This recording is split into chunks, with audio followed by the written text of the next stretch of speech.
everyone, I hope you're all okay and you had a wonderful half term. This is the first time I've been able to do a video for ages because I've been in school a little bit, I've been working, obviously then it's been half term, so I apologise for not sending one sooner. I know it's Friday.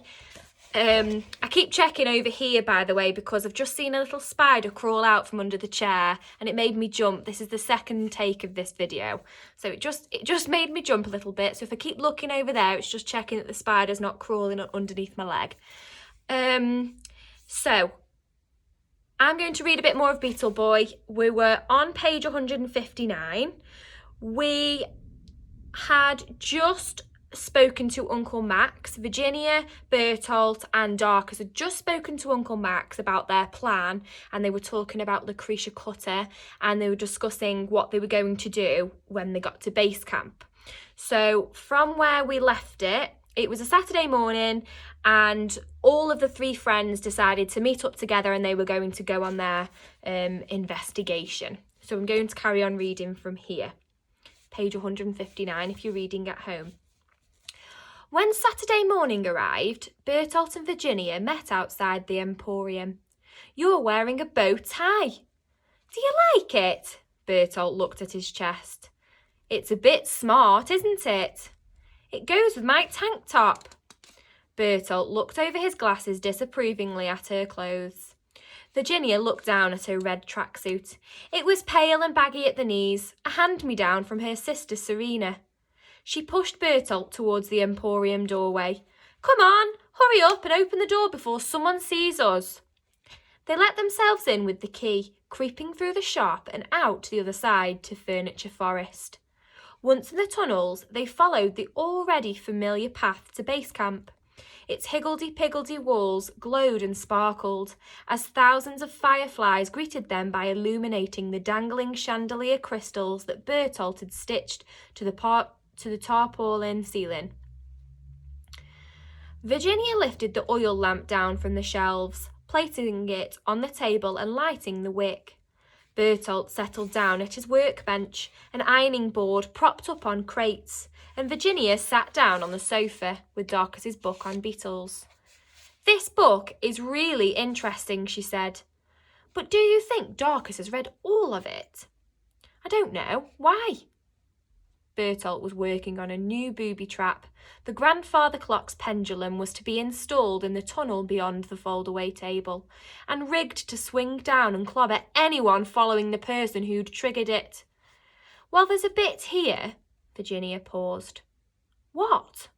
Bertolt put down his screwdriver. "It's about the average lifespan of a beetle." Virginia frowned. "It's not very long." Bertolt looked up at Newton and the cloud of fireflies flickering and fizzing above his head. "I don't want to know," he said, picking his screwdriver back up. Virginia sighed, putting the book down, and went over to the collage of newspaper articles and magazine cuttings they'd taped to the wardrobe above the map. They were all about Lucretia Cutter. She stared at a photo of Novak and her mother on a red carpet. I wondered how Darkus was doing. He should be at Towering Heights. I wonder how Darkus is doing. He should be at Towering Heights by now. "I still think we should have gone with him," Bertolt said. "Me too," Virginia agreed, "but he didn't want us to." Darkus got off the bus at Regent's Park and walked alongside the railings. To his left, trees and parkland stretched up towards the entrance of the London Zoo. On the opposite side of the road were grand detached white houses, some with names and some with numbers. He walked along until he came to a small imposing townhouse with Towering Heights written over the gates, and he suddenly realised that he'd no idea what he was going to say to Novak Cutter. There was a wall in front of the property, about the same height as Darkus. Beyond it, the house was surrounded by a copper beech hedge, at least 8 feet tall. There was an intercom on the gatepost to let people in. Through the gate, a white gravel driveway veered to the left of the house. The front garden, to the right, was paved black and white, like a man-sized chessboard, and a glossy black door was framed by enormous flower pots, bursting with red lilies. Darkus paced up and down, talking to himself, trying to think of a good way to ask Novak Cutter if her mum had kidnapped his dad. All sorts of ridiculous sentences came out of his mouth. He cursed himself for not practising on Virginia and Bertolt. He crossed over the road and looked through the bars of the gate. He couldn't even think of something to say to the intercom. This was not good. He'd have to go back to base camp and ask Virginia and Bertolt what to do. He took 2 steps towards the bus stop and froze. Ahead and coming straight towards him were Pickering and Humphrey, dressed in ridiculous yellow and purple suits. Without thinking, Darkus pulled himself onto the wall and dropped down the other side into the copper beech hedge surrounding Towering Heights. He could hear the cousins arguing. "You'd better not ruin this for me, Humphrey." "Shut it, Pickers, or I'll change my mind about bringing you." "We had a deal. I got your door open, didn't I?" Darkus held his breath as the voices approached. His neck was being scratched by the shrubbery, but he didn't dare move. He heard the buzz of the intercom and the 2 men saying their names. The black door opened silently, and a butler with a dark, slicked back hair and a mournful face came out. He walked stiffly and steadily to the gate. "We have an appointment to see Lucretia Cutter," Humphrey shouted.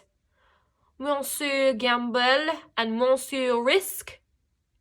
"Yes, I know," the butler replied in a French accent. Did you like my French accent? Now that he was closer, Darkus could see he had dark circles under his grey eyes. "That's right." Humphrey puffed up his chest and Pickering nodded eagerly. The butler opened the gate by keying in a number, and the cousins followed him through the front door, which closed behind them. Darkus wriggled out of the other side of the copper beech hedge, covered in scratches. He stood facing the house. Coming here alone had been a mistake. He needed to get back to base camp. He ran to the gate, but it was closed. He tugged at the bars in frustration. He'd either have to climb it or go back through the hedge, getting even more scratched. He was halfway up the gate when he heard the door behind him open and a voice. "You boy!" Darkus froze. It was a French accent. The butler had come back. I'm not going to do the accent this time. "Come down." Darkus did as he was told, but didn't turn around. "Her ladyship will see you now." Darkus looked over his shoulder. "Me?" "Yes, you." "But I don't have an appointment," he stammered. "You don't need one. You're being invited in." The butler's face was a blank. His sad eyes didn't blink. "Come on, boy. Don't you know you shouldn't keep a lady waiting?" Darkus dragged his feet towards the door of Lucretia Cutter's house, his heart hammering against his rib cage. The butler escorted Darkus into Towering Heights. It was a cathedral of white, punctuated by polished steel, glossy black fixtures and red fabric. It reminded Darkus of a modern art gallery. He was led to a sweeping staircase with a blood-red carpet and ebony banister, and they climbed up 2 flights of stairs to the 2nd floor, passing landings displaying globular sculptures of glass and aluminium. The butler pointed at the door on the landing ahead of him, and Darkus stepped up to it as the butler melted backwards and disappeared. Darkus knocked on the door, his heart in his mouth. There was no response, so he gently pushed the door, and the door swung open. "Hello?" The room was dark. "I knew you'd come," a voice said from the darkness. "You did?" Darkus strained to see who was speaking. A spotlight flickered on, lighting a Persian rug in the centre of the room. "I could tell from the first time our eyes met that you'd follow me to the ends of the earth." Novak Cutter stepped into the spotlight. She was wearing a white floor-length dress, her platinum curls sculpted around her face, and an ostrich feather boa draped over her shoulders. She placed the back of her delicate hand on her forehead, letting the feather boa slide to the floor. Relieved, Darkus came forwards into the room and picked it up. He opened his mouth to speak. "No," she whispered, covering his mouth with her hand. "Don't say it. There can never be anything between us. I'm promised to another." What? Don't pretend you don't love me. Novak clutched her hands to her chest as if her heart was trying to fly away. Sorry, but... Darkus dropped the boa and stepped backwards. You've got the wrong... You heartless beast! She looked straight at him. Your eyes, she reached out her arms. They call out to me. They do? Darkus shuffled backwards towards the door. It's not on purpose. You can't leave. Novak collapsed to her knees and began to weep. Please don't cry. Darkus looked about nervously. I'm sure you're very nice, but I don't know you. I'm Novak Cutter, she sobbed. I know your name. You picked up my card. Darkus nodded and wondered whether now would be a good time to bring up the Beatles. And you came here. Novak's eyes sparkled with tears. Why? She whispered. This may sound strange. You don't need to explain, she said, shuffling closer. You've come to set me free from this prison. Are you a prisoner? Darkus looked about in alarm. The room was dark, the curtains closed. He couldn't see if there were bars or on the windows. Let's run away together to Africa. We'll hunt lions and sleep out under the stars, Novak said in a dreamy voice, moving closer, still on her knees. Why are you talking all crazy? Oh, my darling, she threw her arms around Darkus's legs. You love me, I know you do. Flustered, Darkus tried to step out of her grasp, lost his balance and fell to the floor. Let go! What are you doing? Say you love me! She cried out, clinging to his ankles. No, I won't. Stop it, Darkus shouted crossly. I don't love you. He tried to crawl away. I was going to ask for your help, but you're obviously bonkers.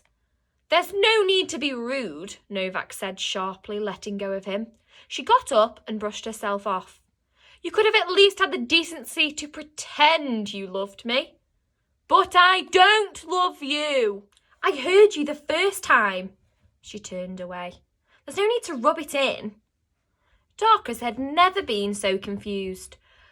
When I saw you across the street looking all lovesick, I wasn't lovesick. I thought you'd come to see me because I blew you that kiss. I even put on my best dress. She smoothed down the satin on her skirt. I saw you hide in the hedge when those weird men came. I thought it was ever so romantic. That's why I sent Gerard to let you in. Gerard? Our butler, said Novak. I thought you'd come to tell me that you loved me. She picked up her feather boa. That's not why I'm here. Obviously. It's your mum, you see. She wants to buy these beetles from my neighbours and she doesn't see children. She doesn't even like them. Novak walked to the door. But I'll let Gerard know that it's her that you want to see. No, wait, Darkus called after her. It's you I came to see. Novak gave an exasperated sigh and spun around. Make your mind up. Darkus got to his feet. I need your help. Really? Novak said sarcastically. Yes, Darkus stepped towards her. Please listen. My dad has, he chose his words carefully, disappeared. And I think that the reason might be to do with these beetles I found living next door to me, and your mother wants to buy them and... Beetles! Yuck! Novak wrinkled her tiny nose. Nasty, dirty, creepy, crawly things. These beetles are special, and if they're anything to do with my dad's disappearance, I've got to protect them. Darkus could see he was losing her attention. I was hoping you might be able to find out more about them, or even persuade your mother to leave the beetles alone. Novak let out a mean peal of laughter. Open your eyes, boy.